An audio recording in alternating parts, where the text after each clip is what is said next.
السلام علیکم. ہم آپ کو ایک اہم بریکنگ نیوز سے آگاہ کر رہے ہیں.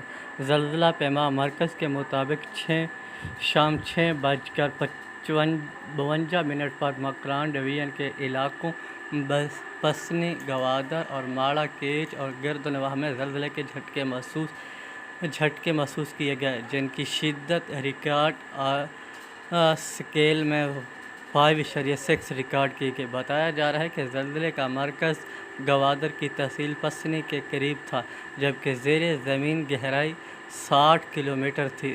زلزلے کے بعد پسنی اور مکران کے مختلف علاقوں میں آفٹر شاکس محسوس کیے گئے، جس کی شدت 5 ریکارڈ ہوئی. زلزلے کے جھٹکے محسوس ہوتے ہی شہری خوفزدہ ہوئے اور کلمہ طیبہ کا ورد کرتے ہوئے اپنے گھروں میں باہر نکل آئے.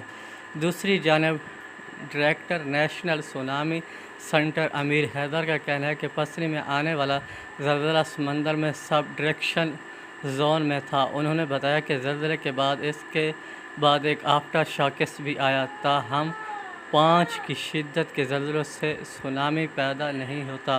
ڈائریکٹر نیشنل سونامی سینٹر کے مطابق 6.5 سے زائد شدت کے زلزلے سے سونامی کا خطرہ ہوتا ہے. ہمارے اس چینل کو لائک، سبسکرائب اور کمنٹس کیجیے تاکہ تمام معلوماتی آنے والی ویڈیو آپ تک پہنچ سکے. Thank for watching.